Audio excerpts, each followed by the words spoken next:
Acompanhando a nossa websérie 20 questões para entender o tráfico de pessoas no Brasil. Hoje, o nosso terceiro episódio, a gente fala de trabalho doméstico.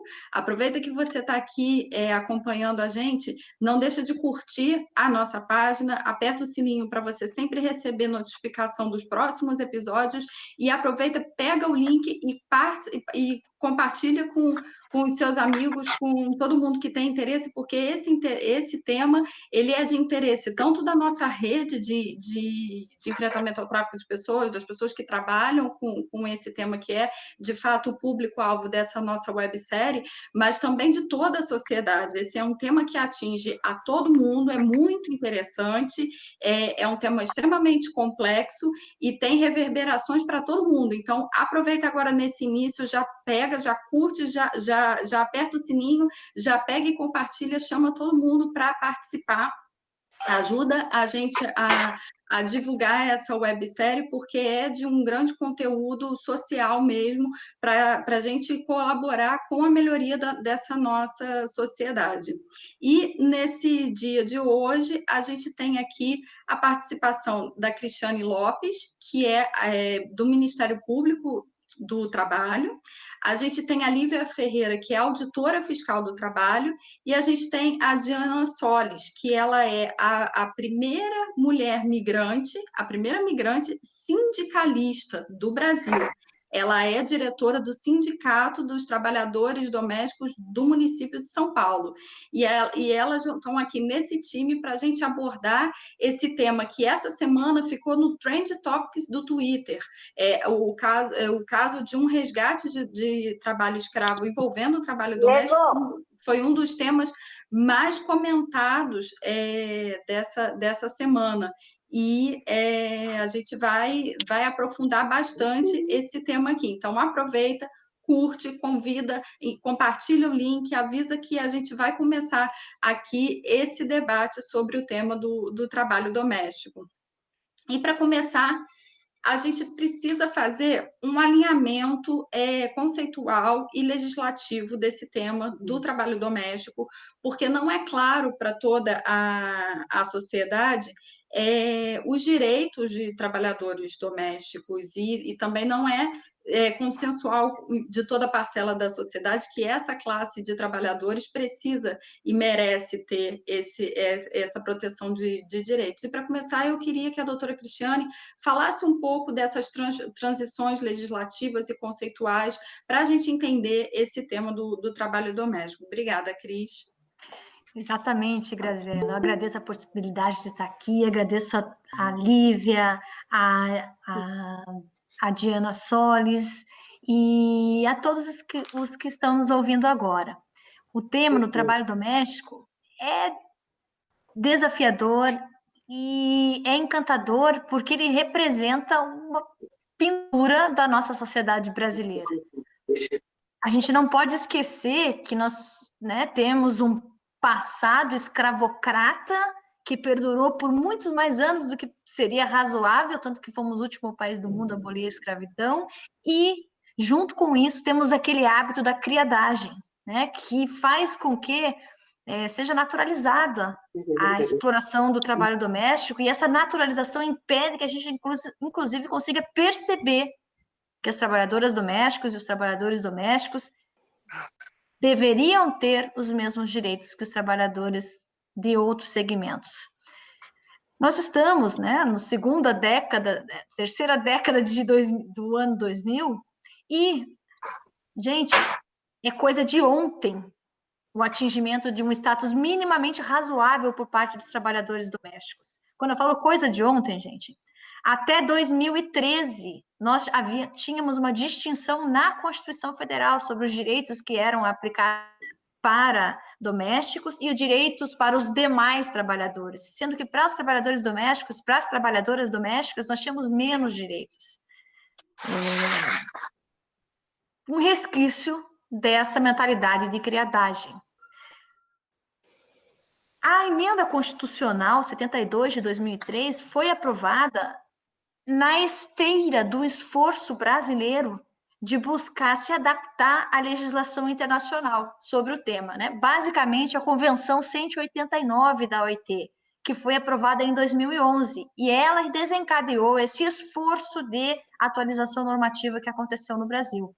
Então, nós tivemos uma aprovação de uma convenção importantíssima em matéria de trabalho doméstico, que é a Convenção 189 da OIT, seguida do esforço para a aprovação da Emenda Constitucional número 72 de 2013, que só foi regulamentada mesmo em 2015, com a edição da Lei Complementar 150 de 2015. E a partir de aí, ainda tivemos espaços para implementação das novas medidas que equilibrariam o trabalho doméstico com o trabalho ordinário, né?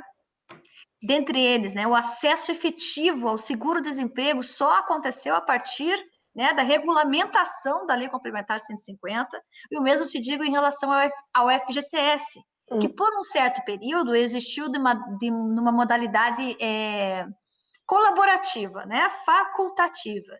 Só foi realmente ser estendido, né, bem passada a promulgação da Lei Complementar 150. E, infelizmente, ao mesmo tempo que nós tivemos todo esse movimento tão penoso em busca da igualdade, e eu queria ressaltar que nós ainda não temos igualdade plena para os trabalhadores domésticos e para as trabalhadoras domésticas. Cito um exemplo bem pontual e que eu queria desafiar alguém a justificar por que a trabalhadora doméstica continua tendo apenas o direito a 3 prestações do segundo-desemprego, quando todos os demais trabalhadores podem ter acesso a 4, 5 ou 6, dependendo do tempo de serviço, em um determinado emprego, e por que o seguro-desemprego da trabalhadora doméstica tem que ser limitado ao salário mínimo, quando, graças a Deus, existem trabalhadoras domésticas no Brasil que podem receber mais do que o salário mínimo, né? O salário mínimo é piso, não é teto. Então, apesar da gente estar num movimento de reconhecimento de direitos, de igualdade, a gente ainda tem uns resquícios que não tem princípio jurídico que consiga explicar, né? Dentre eles, e essa é uma questão que precisamos ajustar com urgência, é a do acesso ao seguro-desemprego. Mas, bem, não para por aí. Com muito esforço, com muita luta, foi-se chegando a um patamar e, ao mesmo tempo, os movimentos da sociedade para se acomodar à nova legislação são de causar perplexidade, né? Em vez de registrar trabalhadores domésticos, alguns patrões preferem mantê-los na informalidade, ou o que é pior, gente, até metade, mais ou menos, né, da década passada, o Brasil vivia um período de bonança econômica na qual esse estado de reconhecimento de direitos, de acesso à cidadania formal por parte das domésticas, começaram a motivar um movimento de resistência patronal que foi consubstanciado pela busca de profissionais no exterior. Gente, a gente teve um curto período de tempo em que algumas pessoas de classe média buscaram profissionais no exterior sob a alegação de que ninguém no Brasil queria trabalhar. Obrigada, Cris. A gente vai falar dessa questão do migrante. E aí, agora eu queria ouvir da Diana.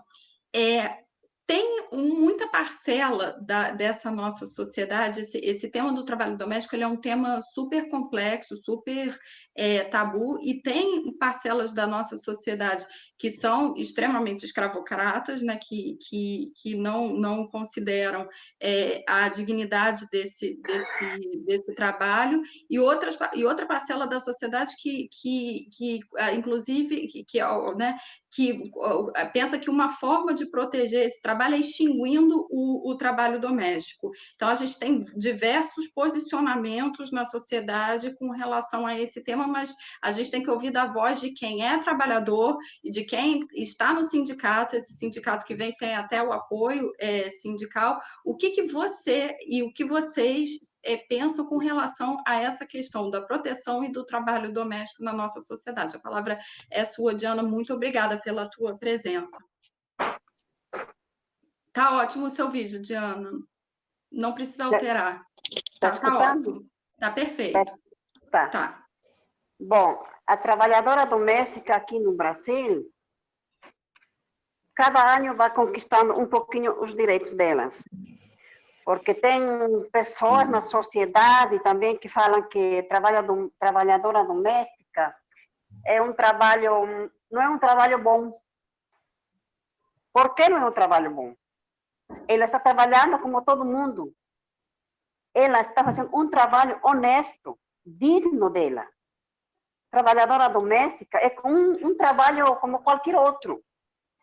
Então, eu não sei por que algumas pessoas falam que ser doméstica não é bom, que é humilhar-se. Não é humilhação. É um trabalho muito, muito honesto e digno de ser respeitado. Então, nós, no Sindicato das Trabalhadoras Domésticas, ensinamos isso para as nossas meninas. E nas reuniões, explicamos, conversamos com elas, falamos isso aqui, é assim. Mas, minha patroa falou isso aqui. Não, não é assim. Você tem todos os direitos. E você tem que reclamar, você tem que falar. Não, patroa, eu sei que tenho direito. Tem patroa que fala, não, mas você não tem. Onde você falou isso? Onde você entendeu isso aí? Quem falou para você? Tem um sindicato. E a patroa diz, sindicato? Eu não conheço, não sei o que é sindicato. Não, tem sindicato sim, é tanto que temos o sindicato patronal. E o sindicato do município de São Paulo é o único sindicato que tem a convenção coletiva por 4º ano consecutivo. E como se forma uma convenção coletiva? Tendo as bases, que são as sócias, porque quanto mais sócias temos, então vamos discutir mais. As meninas vão trazer ideias, perguntas, como que é isso, por que isso aqui. Então, a gente leva toda essa informação para as reuniões que se tem com as patroas. A convenção coletiva só tem quando tem o patronal e o sindicato doméstico. Ambas partes conversam e chegam a um acordo. Se não tiver o acordo entre os dois, não tem convenção coletiva. Então, São Paulo, município, é o único que tem a convenção coletiva. Aí especifica o que a empregada doméstica tem direitos. E se nessa convenção coletiva as patroas concordaram com isso e aquilo, por que as outras patroas não querem aceitar? Porque as outras patroas falam, não, isso não é assim, você tem que ganhar tanto, você tem isso aqui. Não.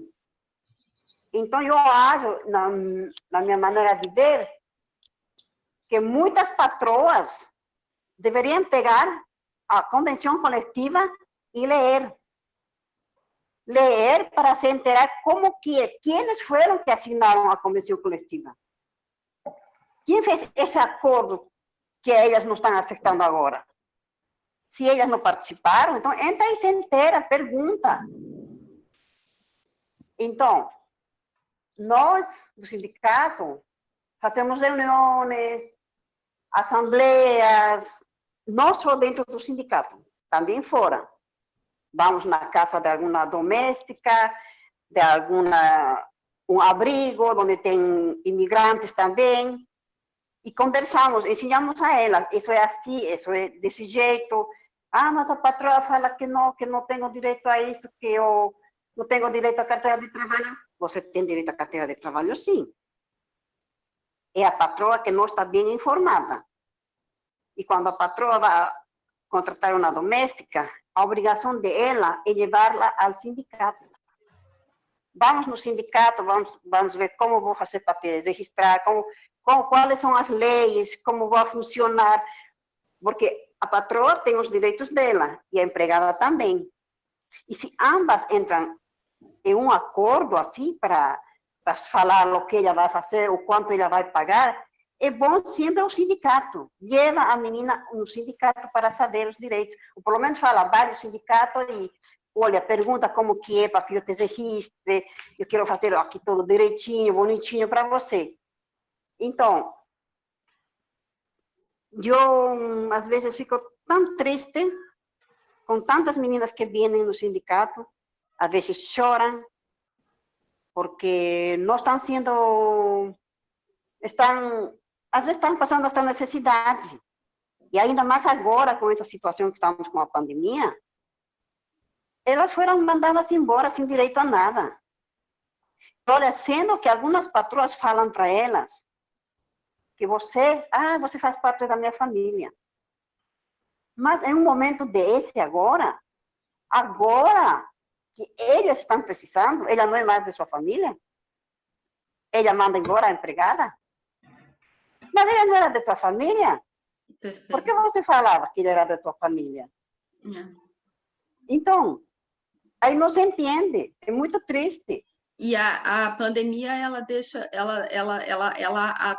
traz muito claro um ajuste que a gente tem que fazer na nossa sociedade, que é de valorização do trabalho, entendendo que é um trabalho que merece respeito, como qualquer outro trabalho merece respeito e merece direitos e garantias, como qualquer outra categoria de trabalho, né? Não existe trabalho menos valoroso na nossa sociedade ou trabalho mais valoroso. É um trabalho que merece respeito. Muito obrigada, Diana. A gente vai ouvir agora a Lívia.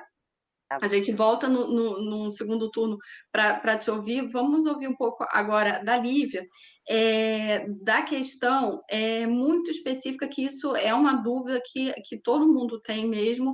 É possível fazer auditoria e fazer fiscalização dentro de casa? Quais são os desafios? Como é que a gente vai identificar uma situação de superexploração, de trabalho análogo ao escravo, de tráfico de pessoas dentro de residências? Como que é essa situação para os auditores fiscais e para a nossa sociedade?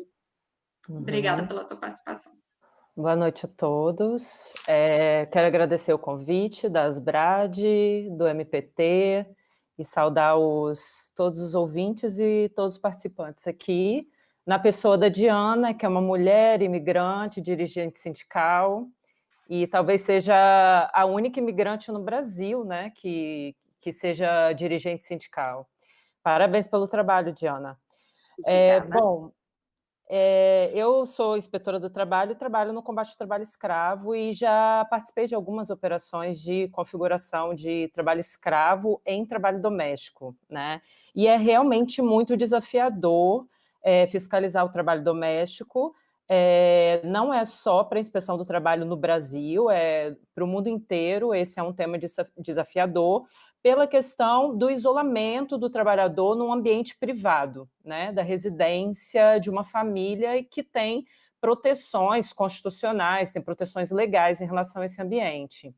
Mas não só por isso, né, porque a gente tem que considerar também que essa relação de trabalho, ela é uma relação regida por um direito público, né? Então, é necessário colocar na balança e é necessário pensar políticas públicas efetivas e robustas para lidar com esse problema, né? Então, o que a gente vê aqui no Brasil e também em outros países do mundo, que não se pensa as especificidades do problema do trabalho doméstico, para poder lidar com as problemáticas dele, né? Então, o que a gente tem como desafio no trabalho doméstico é uma população por problemáticas diversas, que quando se cruzam, mostram que realmente, assim, por mais que a Diana diga, as pessoas, é um trabalho como qualquer outro e tem que ser valorizado. Claro que tem, eu acho que a Diana está falando da valorização do trabalhador doméstico, e é uma realidade, o Brasil é o país que mais tem trabalhadores domésticos no mundo, né? Cerca de 7 milhões de pessoas. Mas a gente também tem que considerar quem é que está ocupando essa vaga de trabalho. Então, quem está ocupando essa vaga de trabalho, na maioria e no mundo, são mulheres. No Brasil, 60% negras e negros, quando é trabalhador, mas isso, na sua esmagadora maioria são mulheres, e imigrantes. Então, essa é a realidade das pessoas que trabalham como domésticas no Brasil e no mundo, né? Então, a gente tem que considerar essas questões, essas problemáticas que se intercruzam na hora de a gente pensar nas problemáticas do trabalho doméstico, né? Bom, em relação ao trabalho escravo no trabalho doméstico, é importante, né, a gente ter em mente que muitas vezes o empregador pode achar que é uma situação bizarra o trabalho escravo no trabalho doméstico, que é uma situação que você vai olhar e vai identificar na hora. E a minha experiência diz que, na verdade, no trabalho doméstico, o limiar entre uma mera irregularidade trabalhista e o trabalho doméstico, ela pode virar, um limiar tênue entre essas duas condições. E, principalmente, quando a gente está falando de trabalhador doméstico que mora na casa do patrão, né?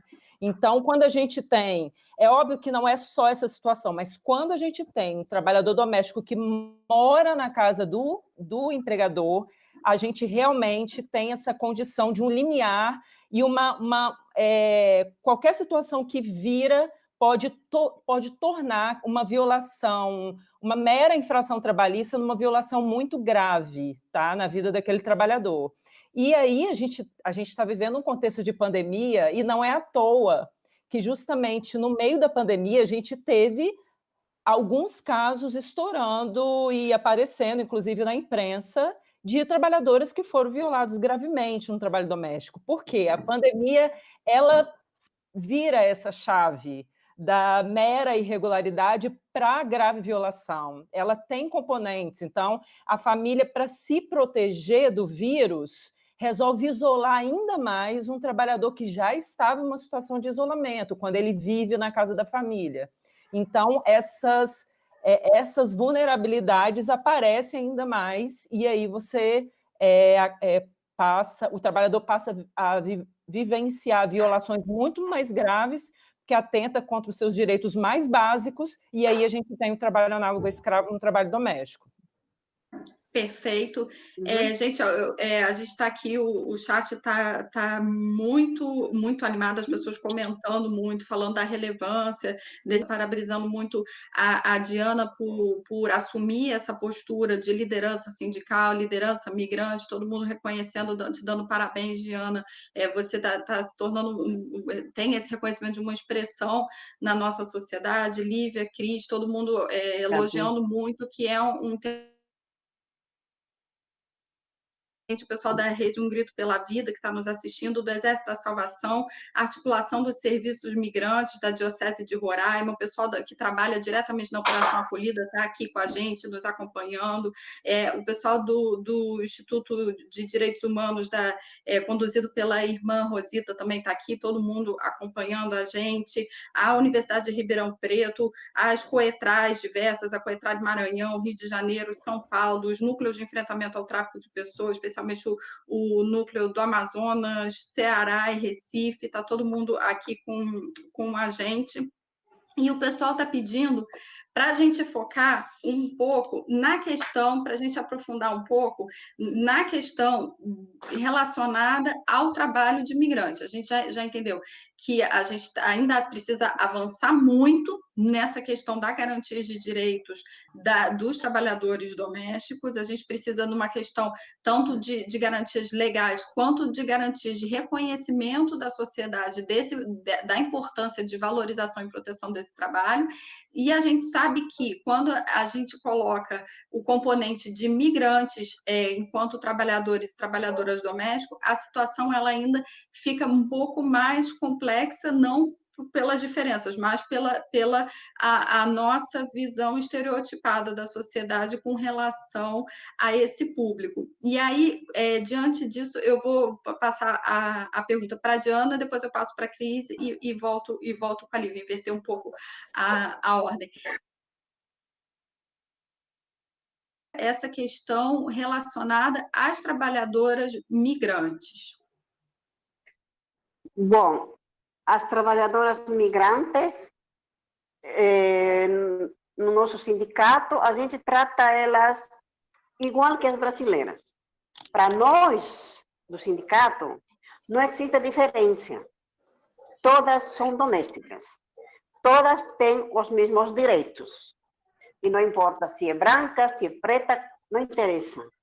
Doméstica é doméstica. Nosso trabalho é conjunto.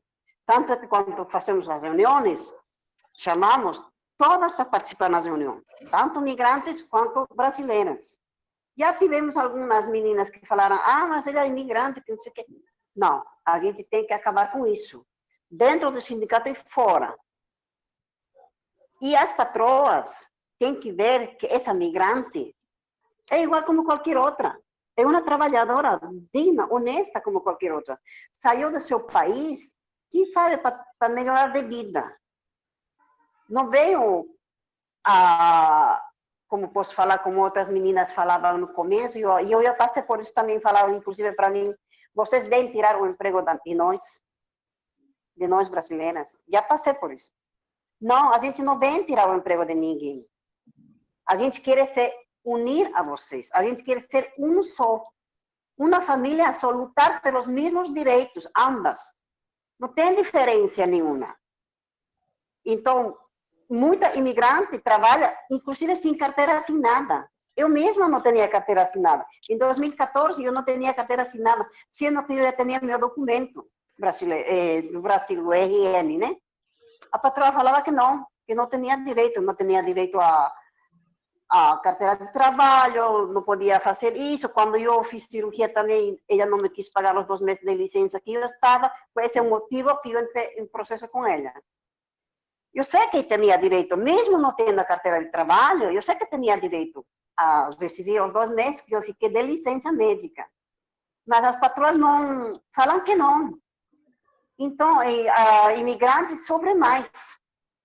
E como a menina que estava falando anteriormente, como ela fala, quem trabalha em casa de família, dorme no trabalho, sofre mais. E se é imigrante, pior ainda. Não tem horário de levantar, não tem hora de dormir. Qualquer hora a patroa bate na porta, que quero isso, ou o filho ou a filha. Então, se é imigrante, a coisa fica pior. Mas nossa luta é ensinar-lhes a elas que não. Tanto é que na nossa convenção coletiva tem um parágrafo que fala que a imigrante sim tem direito. Está na convenção coletiva. Então, as patroas têm que respeitar que elas são, sim, trabalhadoras domésticas, igual que as brasileiras. Então, não tem diferença. Isso que queremos ensinar às pessoas, às patroas.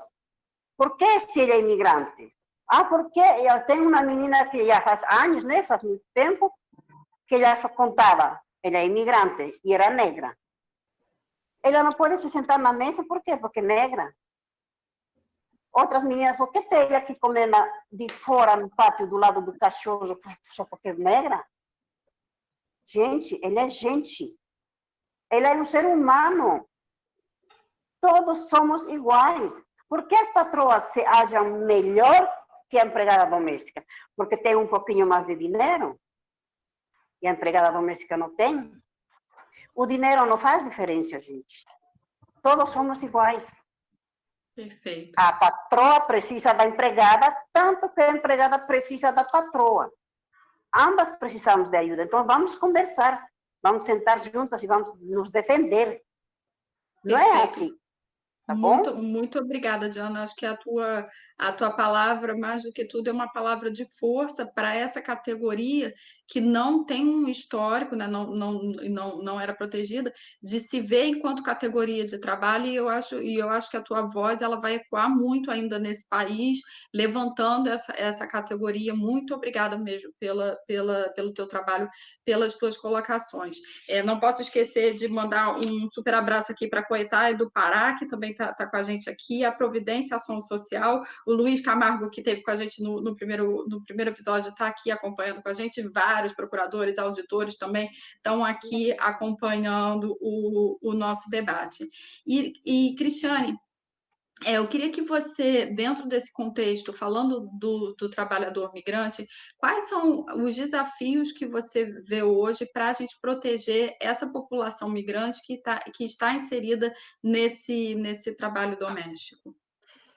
Olha, dados da OIT indicam que nada menos do que 17% dos trabalhadores no serviço doméstico no mundo são migrantes. Então, praticamente 1 em cada 5 empregadas domésticas é migrante no mundo. No Brasil, a gente precisa só lembrar de uma coisa: migrante pode ser um migrante interno ou pode ser um internacional. Logo, aqui no Brasil, nós também temos um número parecido com esse. E já de muito tempo é tradição brasileira que uma jovem mocinha do interior venha se albergar sob o propósito de estudar, só que às vezes não dá tempo de estudar, né? Na casa de família, na cidade grande. Também é uma migração, né? O Brasil é um país continental, por isso nem sempre os migrantes são externos, né? Vêm de outros países. Uhum. Se a gente lembrar que está intrínseco, é inerente ao trabalho doméstico, esse aspecto da migração, a gente também pode fazer um link com a necessidade da moradia. Trabalhadores que precisam de moradia são muitas vezes migrantes, né? E agora, voltando o foco para a migração internacional, o trabalho doméstico fica interessante para algumas pessoas, porque elas podem fazer a migração e não precisar gastar com o aluguel. Essas pessoas que optam por esse tipo de serviço estão geralmente numa situação muito vulnerável, porque migram não para começar a viver no país de acolhida, mas sim para exclusivamente mandar dinheiro para suas famílias, para os seus filhos que ficaram no exterior. Então, a condição, a vulnerabilidade, a dificuldade econômica, social, familiar, a dificuldade afetiva de um trabalhador que opta voluntariamente por se isolar de seu país, da sua cultura, da sua família, para poder mandar um dinheirinho para casa, né? Faz o trabalho migrante no serviço doméstico uma questão que merece ser olhada com olhos carinhosos. E veja só, a legislação mais avançada, que é a Convenção 189 da OIT, preconiza que os trabalhadores domésticos tenham acesso a essa proteção do Estado que os recebe, né? E o trabalhador doméstico precisa saber exatamente qual é a condição do serviço que ele vai assumir, uma vez que ele se desloca centenas, milhares ou dezenas de milhares de quilômetros para fazer o serviço no país de acolhida. O Brasil ratificou a Convenção 189, publicou a Lei Complementar 150, mas nós não temos uma legislação que dirija o trabalho das agências privadas de emprego, impedindo que essas agências privadas de emprego cometam fraudes e enganem os trabalhadores migrantes quando da contratação no estrangeiro. Essa fragilidade da nossa política migratória é uma das causas da exploração do trabalho doméstico estrangeiro no Brasil e no limite do tráfico de pessoas, porque a agência de emprego que anda mal, que não segue os preceitos que deveria seguir para trabalhar na intermediação de mão de obra, trazendo pessoas para o Brasil na perspectiva do engano, essa agência de emprego, ela é uma forma institucionalizada de tráfico de pessoas. E a gente precisa ter muito presente a gravidade da atuação de agências de intermediação de mão de obra no serviço doméstico, porque é muito comum, né, que essas agências abusem da condição de vulnerabilidade de pessoas que precisam de uma possibilidade, de uma oferta de trabalho, e ofereça uma realidade que não existe aqui no Brasil e que o trabalhador só descobre depois que já cruzou a fronteira. Então, precisamos urgentemente olhar para essa necessidade de desenvolver uma política que acompanhe, caso seja necessário, né, que haja esse deslocamento do trabalhador migrante de outro país para prestar serviços aqui no Brasil. No Perfeito. Momento de crise, e o que a gente tem visto nas investigações e nos casos que nos chegaram ao conhecimento, infelizmente, não é a falta de trabalhadores brasileiros que tem motivado os empregadores a buscarem empregadas no exterior. Infelizmente, é o desejo de pagar menos e ganhar mais, uma vez que agora temos uma legislação que garante, por exemplo, o descanso semanal remunerado e a limitação da jornada de trabalho da empregada doméstica. Perfeito, Cristiane, acho que foi muito boa as tuas colocações. E Lívia, como que você vê essa questão da necessidade e das dificuldades que a gente tem de garantia de proteção do trabalho doméstico envolvendo pessoas migrantes? Uhum. Eu costumo dizer que, assim, a forma com que o Brasil tem tratado essa questão da importação de trabalhadores imigrantes para o trabalho doméstico no Brasil é uma forma bem esquizofrênica, digamos assim. Porque o que acontece de fato? A gente tem uma legislação que dá a possibilidade do empregador formalizar esse contrato de trabalho ainda quando esse trabalhador está no exterior, ou até mesmo se o trabalhador já chegar aqui, por exemplo, com o visto de turista, o empregador tem possibilidade, tem uma legislação específica para isso, para regularizar a situação migratória desse trabalhador imigrante e contratá-lo de acordo com a lei brasileira, né?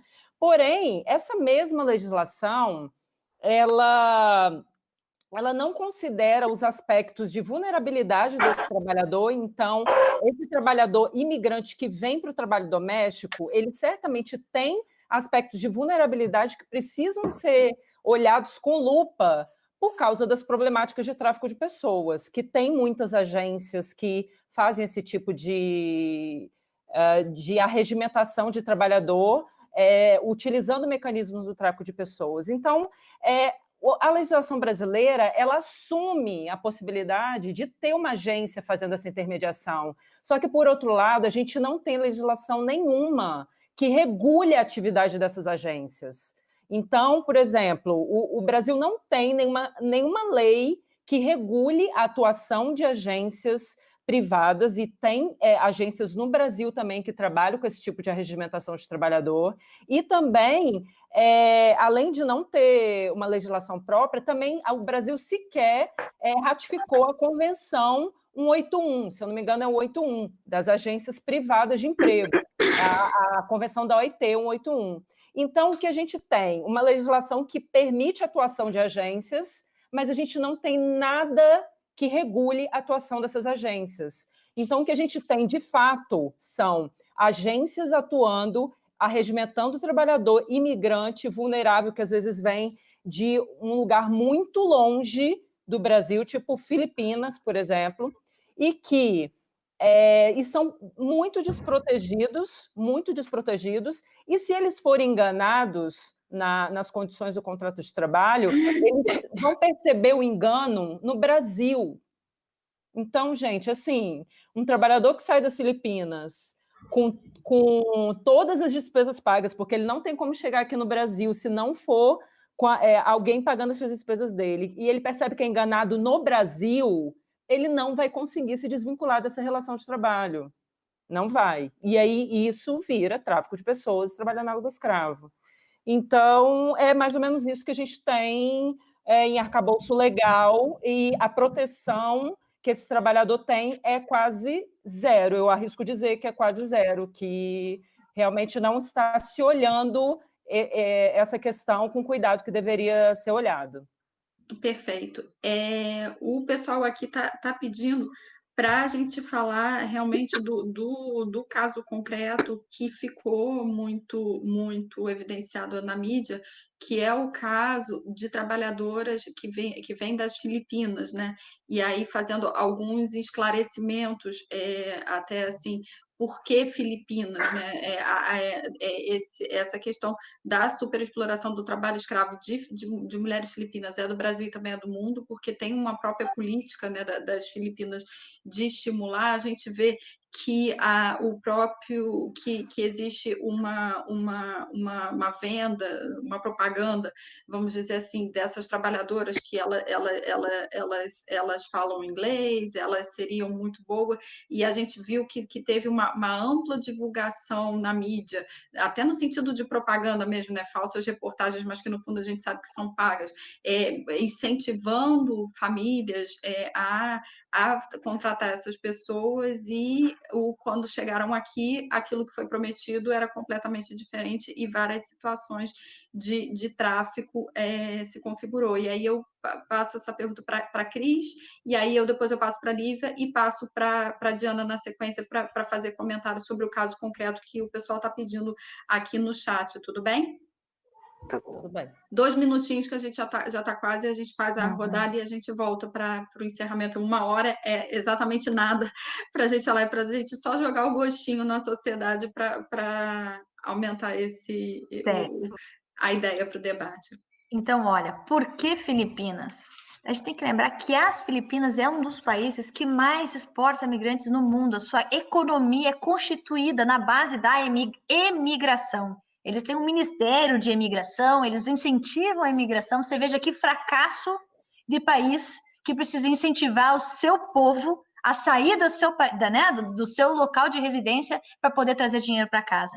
Então, a gente tem filipinos no mundo inteiro, a gente tem filipinos no trabalho marítimo, a gente tem filipinos no Oriente Médio, e, infelizmente, eles estão acostumados com esse modo de vida, né?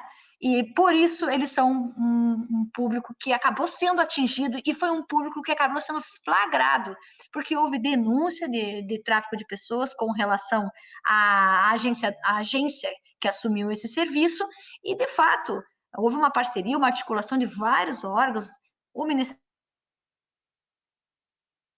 Todo mundo se reuniu para investigar essa agência de emprego, e, de fato, ela foi condenada na Justiça do Trabalho por tráfico de pessoas. E, a partir daí, ficou muito mais difícil para essa empresa trazer migrantes de nacionalidade filipina para o Brasil. Então, nos meus 2 minutos, acho que posso deixar o resto para as nossas queridas participantes continuarem. Perfeito. Lívia? Então, nessa questão das Filipinas, a gente tem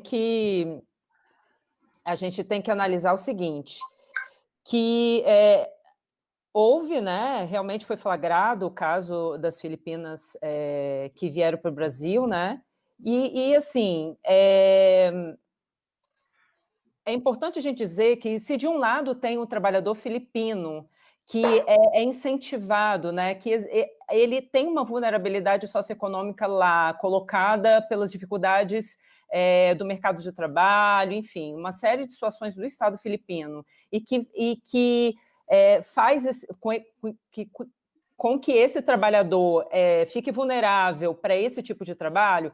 Daí a gente tem que entender o contexto em que isso começa a acontecer também no Brasil, né? Então, por exemplo, esse trabalhador filipino, ele começa a chegar no Brasil mais ou menos em 2012, 2013. Então, o que acontece nesse momento? A gente está vivendo um momento econômico bom no Brasil. Quando a gente vive um momento econômico bom, geralmente a gente tem diminuição de força de trabalho no trabalho doméstico, porque parte dessas pessoas que se empregavam no trabalho doméstico conseguem emprego em uma atividade, enfim, do mercado, da indústria ou do comércio, e sai do trabalho doméstico, né? Então, a gente tem uma diminuição do contingente de pessoas dispostas a trabalhar no trabalho doméstico no Brasil. Por outro lado, a gente tem, em 2013, a aprovação da PEC do trabalho doméstico, que iguala os direitos do trabalhador doméstico aos outros trabalhadores. Então, o que a gente tem no mesmo contexto da chegada das Filipinas? Um momento em que deixa de haver tantos brasileiros e trabalhadores também imigrantes no Brasil disponíveis para aquele trabalho full-time, aquele trabalho que o empregador espera que o empregado doméstico more na casa dele e que ele esteja disponível 24 horas. Porque quando o empregador quer contratar um trabalhador para morar na casa dele, é porque ele quer ter uma pessoa disponível 24 horas, porque não teria outro motivo para o trabalhador morar na casa do empregador. Então, e há pessoas que precisam, né, gente? É importante a gente dizer que há pessoas idosas que necessitam desse tipo de cuidado. A questão de morar, de dormir, não é necessariamente um malefício, né? Mas só que desde que a legislação seja cumprida, né? E o que a gente vê em muitos casos do trabalhador doméstico que dorme na casa do empregador é um abuso da disponibilidade de tempo de trabalho daquele empregado. Então, o que a gente tem? O contexto da chegada das Filipinas é um contexto de diminuição do contingente desses trabalhadores dispostos a esse tipo de trabalho full-time. Então, com isso, começa-se a importar esse trabalhador filipino que ele não tem outra condição que não seja vir para morar na casa do empregador. E a língua inglesa é utilizada como um plus, uma justificativa para a contratação, mas o que a gente vê na prática mesmo, e eu conheço muitos trabalhadores domésticos filipinos que moram aqui em São Paulo, que trabalham aqui em São Paulo, inclusive se tiver algum filipino assistindo, mando um abraço para eles. A questão da língua, realmente, os filipinos falam, eles aprendem inglês desde o colégio, mas não é a língua nativa e muitas vezes não é a língua que eles dominam. Então, é uma língua que eles falam, que eles se comunicam, mas muitas vezes não é uma língua domina que justifique como um plus desse empregado. E isso é muito claro quando você conhece os filipinos. E o que a gente vê na prática é exatamente porque o fato delas não falarem a língua, que para eles é um plus, mas é um plus de vulnerabilização, porque aí elas ficam ainda mais vulneráveis para buscar ajuda na sociedade, porque elas estão completamente sós, e ainda não compreendem, o português não é uma língua fácil, para pedir ajuda, então é um fator de vulnerabilidade. Mas, só para também esclarecer aqui, que a gente trouxe o tópico das Filipinas, porque foi pedido no chat, não tem nenhum problema de contratar trabalhadora doméstica filipina, não tem problema, contratem, a questão é não respeitar os direitos e colocar essa pessoa numa posição de vulnerabilidade e de exploração. E, Diana, qual a tua visão enquanto sindicato com relação a essa questão? Qual a tua experiência, contato com esse público? O que você tem para contar para a gente? 2 minutinhos. Bom, falando das Filipinas, no nosso sindicato temos meninas filipinas que inclusive já estão com processo contra as patroas, porque segundo elas contam que elas vêm da Filipina para trabalhar como domésticas, só que na verdade não é só isso. As patroas contratam algumas delas para fazer de professoras de inglês. Elas ensinam aos filhos das patroas o idioma inglês, porque as patroas não querem pagar um curso de inglês para os filhos. Então, a filipina, além de ser doméstica, ela é professora de inglês na casa da patroa. Ela dorme no serviço, mas ganha o mesmo salário. E um salário baixo, fora do mercado que está. Não é um salário mínimo justo, porque quem dorme no trabalho ganha mais, tem direito de ganhar mais. Então, as filipinas vêm nesse sentido, para ser professoras de inglês. Elas mesmas contam. Elas falam, eu tenho que fazer minhas coisas tudo correndo, para poder dar aula para o menino da patroa. Então, isso não devemos aceitar isso. Elas já têm o documento delas, passaporte delas, elas têm que pagar toda a passagem, toda a alimentação que elas gastaram com a empregada. E aí vai crescendo, não, você deve tanto, não, você ainda deve tanto. E elas vão ficando. Até que uma descobre, outra descobre, aí vão saindo do lugar. Quando elas saem do trabalho, é difícil para elas conseguir outro emprego. Porque as próprias patroas proíbem as outras pessoas contratar filipinas, que são trazidas também pelas agências. Porque a agência ganha dinheiro com isso. A Filipina fica com um pouquinho de dinheiro, o resto manda para a agência, que a agência disse que vai mandar para a família dela.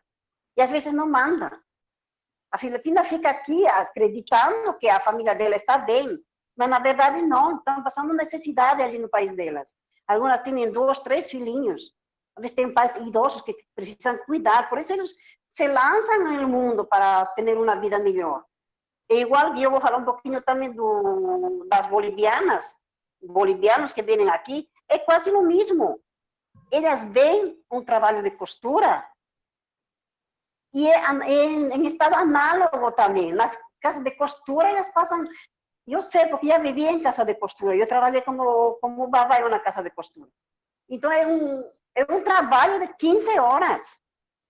E também são retidos os documentos. Eles não podem sair no fim de semana, até que eles são descobertos, ou eles vão conhecendo um pouquinho de notícia e vão saindo. Muitas já me perguntaram se eu não sabia de algum trabalho doméstico, que elas já estão cansadas na costura, que são muito escravizadas. Igual as Filipinas. As Filipinas é muito triste.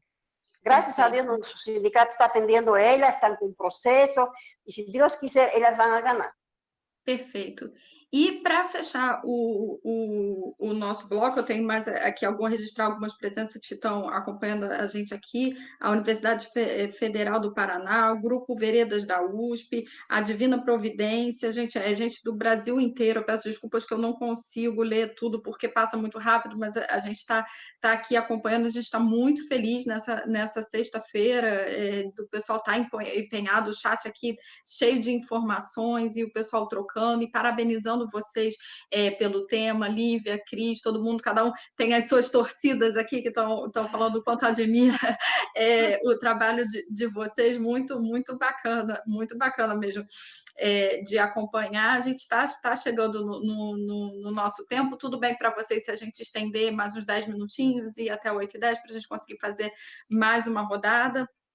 De conversa, e o pessoal está pedindo aqui para falar do caso que esse mês ele entrou no Trend Topics do Twitter, né? Foi muito comentado na sociedade e trouxe muita questão, que foi um caso, não precisa exatamente falar do caso em si, se não tiver elementos, mas da gente falar dessa questão realmente de cárcere privado, que as pessoas ficam, e aí da gente já até, muitas pessoas estão aqui perguntando como que deve proceder quando tem uma denúncia, como que tem sido feito. Então, falar um pouco do caso e também fazer algumas orientações para o público com relação a isso. E aí eu passo para a Cris. Eu conheço esse caso, Graziela, porque foi uma atuação do Ministério Público do Trabalho, né? A procuradora Aline Oishi, de São Paulo, recebeu uma denúncia anônima, né? Assim, uma denúncia estarrecedora, contando que uma senhora idosa estava sofrendo maus tratos, inclusive privação alimentar, privação de socorro quando ela sofreu um acidente, vivia num sofá estragado, não tinha banheiro, não tinha onde fazer suas necessidades fisiológicas, precisava ir em vizinhos, e essa denúncia chocou a procuradora, que organizou uma inspeção com urgência que a gravidade da denúncia requeria. E, infelizmente, para você poder adentrar no domicílio, lembre-se, né, nós temos duas formas. Uma é pedindo para entrar e avisando quando vem. O problema de você pedir para entrar e avisar quando você vai é que daí a pessoa fica preparada para uma inspeção, não é verdade? E a segunda forma é pedindo uma ordem judicial, para que o juiz permita que você adentre a residência, adentre ao domicílio e faça a fiscalização de surpresa. Uma denúncia de trabalho escravo deste naipe precisava ser verificada sem que a pessoa envolvida pudesse preparar o cenário para evitar a caracterização desse crime tão odioso. Infelizmente, gente, a denúncia era completamente verdadeira, foi constatado no local que aquela senhora trabalhava... Gente, aquela senhora trabalhava há mais de 20 anos para a mesma família. E com a desculpa do coronavírus, ela foi isolada fora de casa e abandonada pela família. Então, a situação dela era muito grave e todos os vizinhos se dispuseram prontamente a depor e a confirmar os fatos que tinham sido alegados. Às vezes, gente, a gente fica até com dificuldade de acreditar, né, que isso pode acontecer. Eu acho que isso dificultou, inclusive, o convencimento das autoridades para que comparecessem à diligência, né, porque nem todo mundo poderia entender que uma denúncia tão grave era realmente verídica.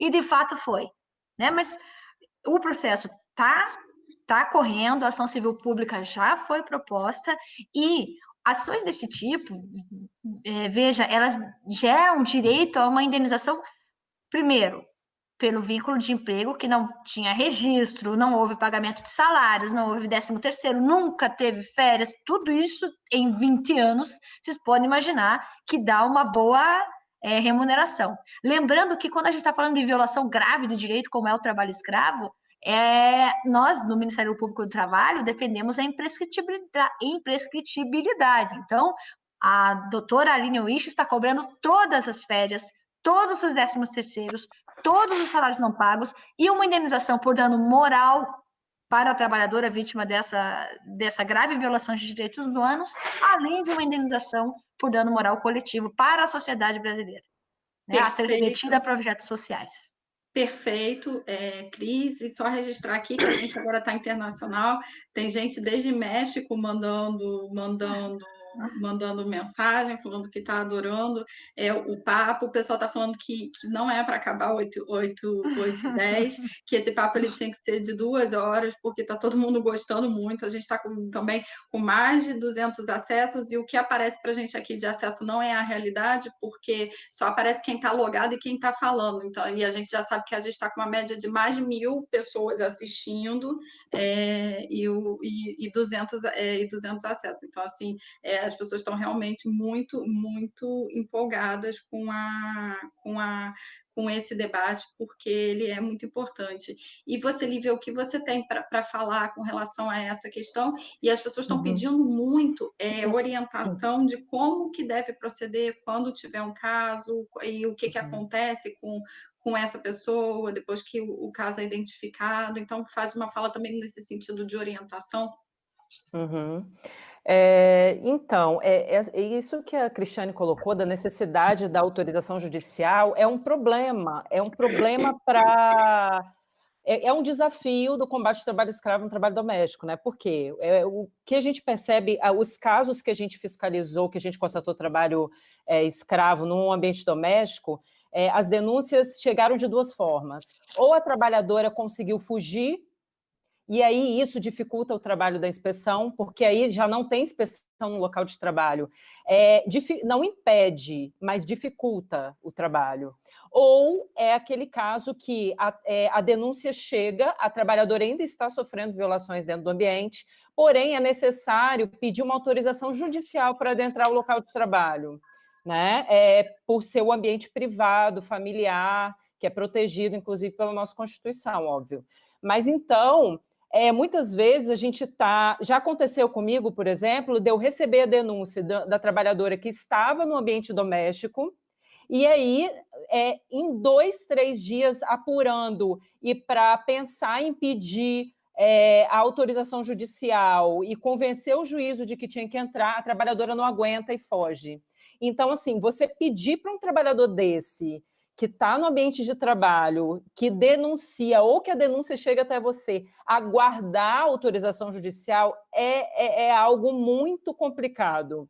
Complicado do ponto de vista do trabalhador, que está lá tendo que suportar ainda e aguentando as condições, e complicado do tempo da celeridade necessária, né, para se fazer isso, que é complicado. Então, assim...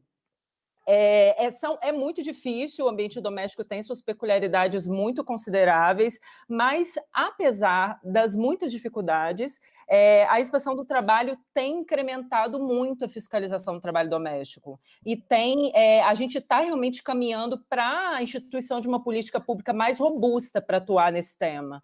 Então, a gente tem, por exemplo, até 2016, a gente tinha cerca de 20 empregadores domésticos fiscalizados. Em 2017, a gente já teve, só em 2017, 111. Então, até 2016, a gente vê uma completa ausência, praticamente ausência do Estado na fiscalização do trabalho doméstico. A partir de 2011, a gente já vê um incremento muito significativo, e de 2017 para frente, a gente tem todo ano aumentado muito o número de fiscalizações. E denúncia, nós temos o canal de denúncia, né, oficial, específico de denúncias de trabalho escravo, da Inspeção do Trabalho, né? Então, no site da Inspeção do Trabalho, a gente pode também disponibilizar no site das BRAD, tem os canais do Ministério Público do Trabalho que também recebe denúncia, tem o canal do Disque 100, Disque Direitos Humanos, é muito eficiente, efetivo. Então, essas são as formas de se acessar, fazer denúncia e aguardar o atendimento das autoridades e dos órgãos responsáveis, que procuram agir sempre com a celeridade e com a urgência que o caso requer.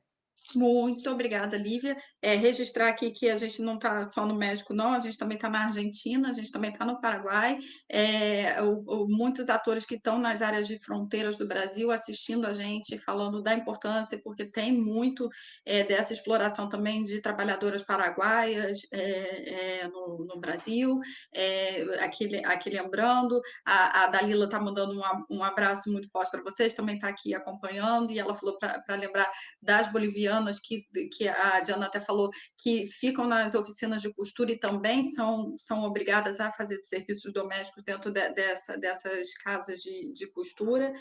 O papo tá muito, muito bom, e vamos já fazendo as nossas falas, a gente ainda tem tempo para fazer a reflexão.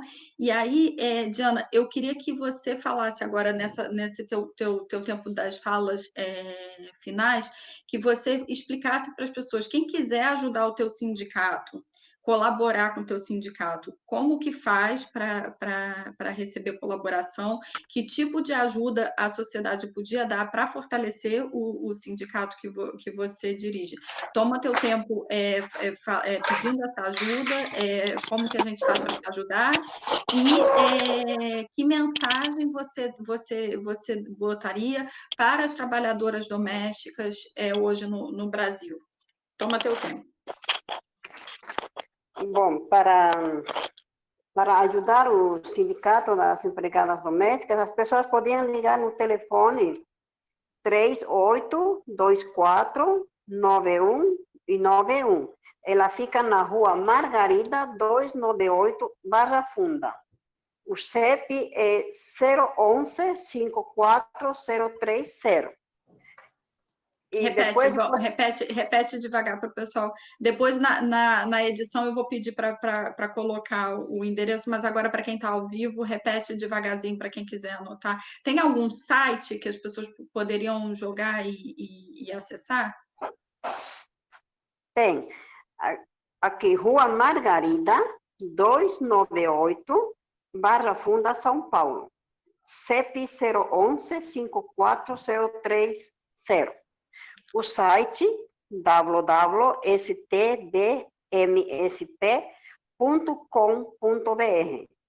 Perfeito. Se procurar no Google Sindicato dos Trabalhadores do Município de São Paulo, vai achar. Município. Isso, acho do que assim município fica mais fácil. De São Paulo. Buscar no Google, e aí quem quiser dar colaboração, tanto colaboração financeira, quem quiser dar qualquer tipo de suporte, é bem-vindo para a gente fortalecer o trabalho sindical, porque ele é muito importante. E qual a mensagem que você passaria para as trabalhadoras e trabalhadores domésticos nesse momento, esse momento tão difícil de pandemia? Que mensagem você passaria para esse público? Bom, a minha mensagem para as meninas, ou meninos também, porque tem homens também que são empregados domésticos, são os jardineiros que trabalham em casa de família, motorista que trabalha em casa de família, mordomo que trabalha em casa de família, também é considerado, não é considerado, ele é um empregado doméstico.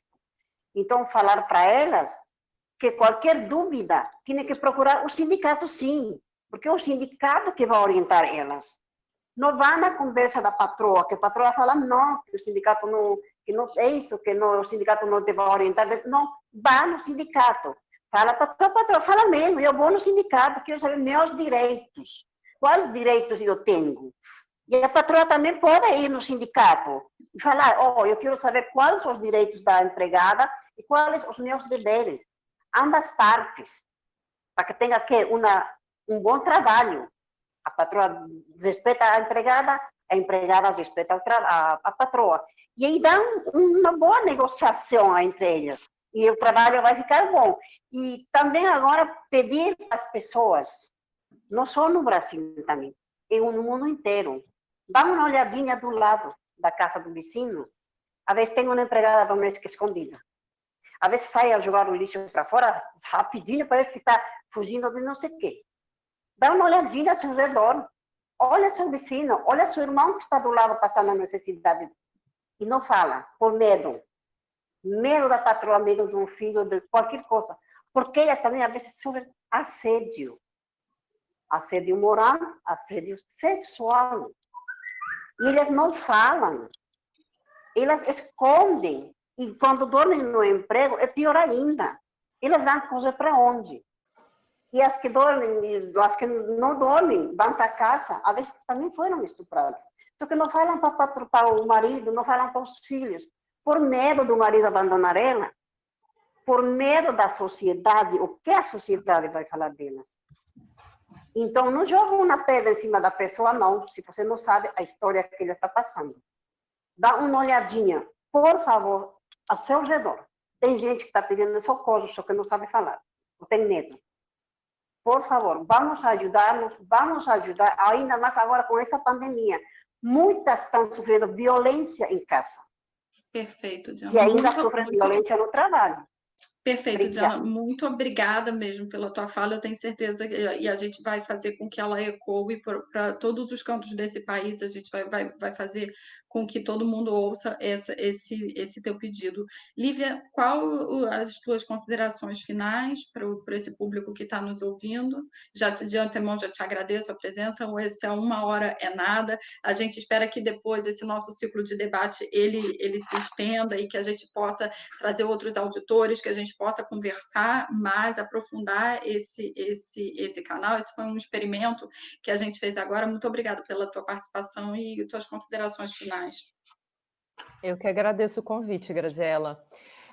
Então, a minha consideração final no sentido de que se pense, né, em políticas públicas robustas, né, e quando eu falo se pense, isso parte de dentro também do órgão que eu trabalho, né, da Inspeção do Trabalho, em pensar políticas públicas robustas para diminuir as vulnerabilidades, digamos assim, dos trabalhadores que atuam no trabalho doméstico, né? Diminuir a informalidade. O nível de informalidade no trabalho doméstico é muito, muito alto.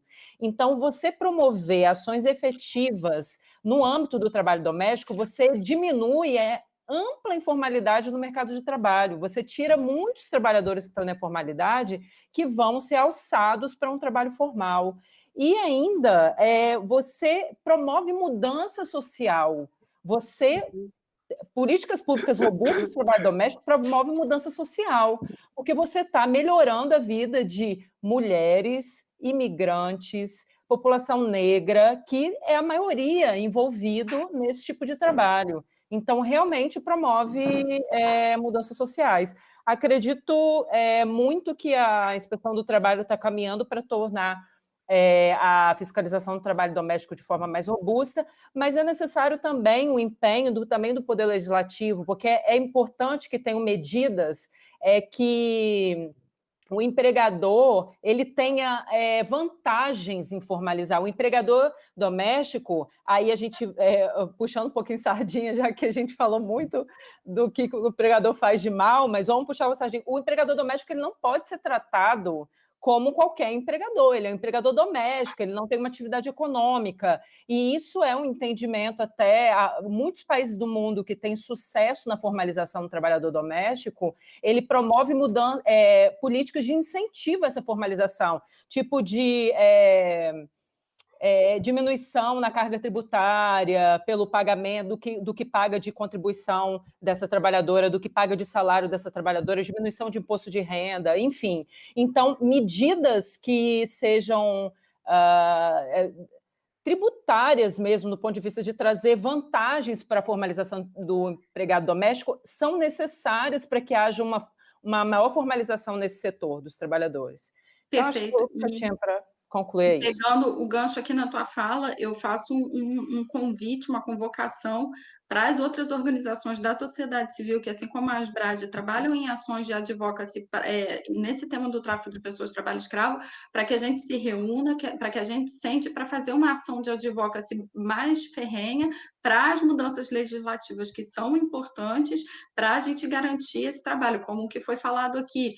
A gente precisa mudar esse fluxo da necessidade de autorização judicial. A gente tem ideias que a gente pode levar para o legislativo para melhoria, para incentivo da formalização, para incentivo da melhoria. Papel da gente, enquanto sociedade civil, criticar, a gente tem que ser crítico, mas é nosso papel também ser propositivo. Então, eu faço aqui um convite para outras organizações da sociedade civil que se junte com a gente, para a gente pensar de uma forma organizada como a gente vai fazer essas ações de advocacy, que isso, de fato, promove transformação social.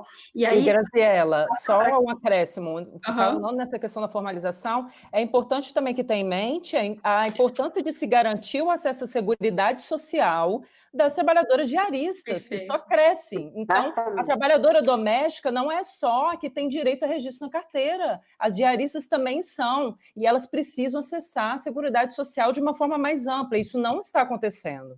Perfeito, perfeito, e fica o convite para a gente pensar como a gente faz isso. E aí, antes de passar para a Cris, eu só preciso registrar aqui o Padre Salvatoriano, que está presente, o pessoal do Espírito Santo, Universidade de Florianópolis, o pessoal do Maranhão, e fazer um agradecimento muito especial ao Instituto Migrações de Direitos Humanos, que tem sido nossa grande audiência. A gente fica muito feliz que vocês estão nos apoiando nesse projeto. A gente está muito feliz com a participação de todo mundo. Eu peço desculpa se eu não consigo ler o nome de todo mundo, que é muito, muito rápido para a gente registrar aqui, mas a gente está acompanhando o chat e está muito feliz. Cris, as tuas últimas considerações? Olha, eu tinha tanto a dizer, mas... Uma hora é nada! A fala das pessoas que brilhantemente me antecederam e fazer essa reflexão sobre o que a Diana falou sobre essa chamada solidariedade, né? Vamos olhar para o lado, vamos olhar para os nossos irmãos que hoje estão na situação de trabalhar no âmbito das residências. Essa chamada solidariedade, acho que tem tudo a ver no momento que a gente vive, no momento de uma opção não solidária por parte dos nossos governantes. Numa época em que a opção é abandonar o pobre, abandonar o necessitado na sua necessidade. A gente precisa firmar o pé na necessidade de manter as conquistas que nós já atingimos, né? Porque já evoluímos a um patamar bastante razoável, ainda não é de igualdade plena para o trabalho doméstico, mas o patamar é bastante razoável. E a gente não pode deixar a carroça andar para trás. E, por exemplo, as vítimas do trabalho escravo precisam ter acesso às prestações do seguro-desemprego, inclusive no trabalho escravo doméstico. E a gente tem dificuldades burocráticas para a concessão desse direito, que é um dos primeiros que o governo brasileiro, por intermédio das suas instituições, não deveria sonegar. Se houvesse um flagrante de trabalho escravo, isso acontece, principalmente quando não existe um auto de infração expedido. Nós precisamos superar isso, porque senão estamos penalizando injustamente a vítima. E um segundo ponto, o Brasil é a burocracia brasileira que impede, muitas vezes, que os direitos sejam exercidos. Nesse cenário de retrocesso, as vítimas migrantes do trabalho escravo tiveram a garantia em 2017, com a nova lei de imigração, da permanência no Brasil em caso de resgate de trabalho escravo, independentemente de colaboração com autoridades para persecução criminal. Mas, infelizmente, agora, em 2020, uma portaria do Ministério da Justiça interpreta que a permanência do migrante resgatado do trabalho escravo seria ato discricionário do ministro, o que não tem a mínima cabida com todos os diplomas de direitos humanos que o Brasil ratificou e com a nossa legislação posta. Então, na prática, na hora do vamos ver, nós estamos num momento de instabilidade. Será que a vítima vai conseguir permanecer? Ou será que o ministro vai utilizar sua prerrogativa discricionária, na qual ele considerará se a vítima é ou não uma testemunha que ele, pelo seu juízo de valor, entenda necessário e conveniente para colaborar com o processo penal? É claro que o processo penal, penalizar os infratores é necessário, mas, em primeiro lugar, a gente deve olhar para os direitos das vítimas. E eu faço esse chamado, vamos fazer uma reflexão para que a gente consiga atender primeiro a vítima e não deixar nunca ela numa situação de vulnerabilidade. Perfeito. Registrar também que a gente teve acompanhando todo o nosso debate a Luciana Lotto, que ela tem livros, inclusive, publicados sobre o tema. Muito obrigada, uma audiência tão qualificada. A gente também teve a coordenadora da CONAET, a Lisa, aqui também o tempo todo com a gente, participando do chat.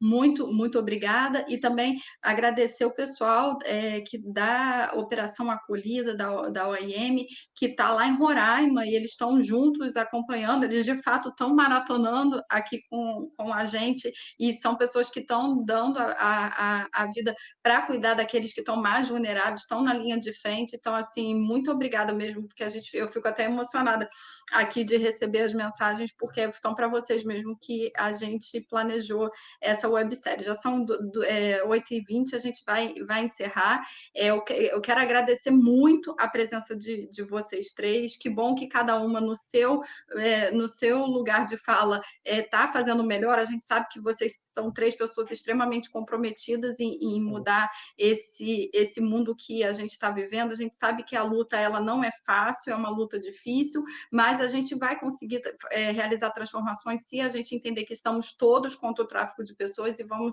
trabalhar juntos, porque a gente está do mesmo lado e todo mundo tem o mesmo objetivo. Então, muito obrigada para vocês, e para vocês que acompanharam a gente até agora e falaram no chat, a gente descansa no fim de semana. A gente vai postar no mesmo site do YouTube os 3 vídeos dessa semana, e aí a gente convida todo mundo, divulga bastante e fala, gente, quem não pôde assistir durante a semana, vamos maratonar com a gente durante o fim de semana, vendo as histórias de lutas que foram faladas no primeiro episódio. No episódio 2, a gente teve o Leonardo Sakamoto e o Thiago falando de pandemia, crise, uberização do trabalho, e hoje a gente falou do trabalho doméstico. Então vamos pegar os vídeos e ajudar a gente a divulgar, porque esse tema ele é muito importante, e a gente quer furar a bolha, a gente quer levar informação para outras pessoas que não fazem parte da rede e que precisam dessa informação.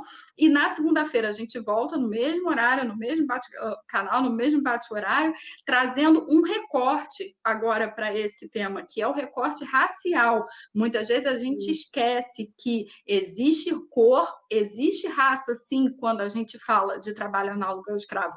E para isso a gente vai ter a Karine, que ela é professora da Universidade Federal de Santa Catarina, que tem um vasto trabalho na questão da decolonização e de como que a gente luta contra o racismo. E a gente vai ter a procuradora do trabalho, Elisiane Souto, também falando sobre toda essa questão de como a gente enfrenta o racismo nessa conexão com a luta do trabalho escravo. Então, ajuda a gente a divulgar. Olha o nosso site, porque é importante olhar a nossa programação, é www.asbrad.org.br/liberdade no ar. Olhem o nosso site, que lá tem a programação toda. A gente tem uma programação super extensa durante todo o mês de julho. Ajudem a gente a divulgar. Quem está com problema com essa questão do certificado, não se preocupe, ninguém vai ficar sem certificado. A gente vai dar o nosso jeito, mas a gente tem as nossas limitações pessoais de equipe técnica, porque a gente nem esperava que ia ter tanta busca. Então, por favor, compreendam isso, mas a gente não vai deixar ninguém sem certificado, e ajudem a gente nessa divulgação, porque essa é uma forma de militância. Muito obrigada, boa noite, maratonem os 8 episódios no fim de semana, e na segunda-feira a gente volta. Muito obrigada a todo mundo.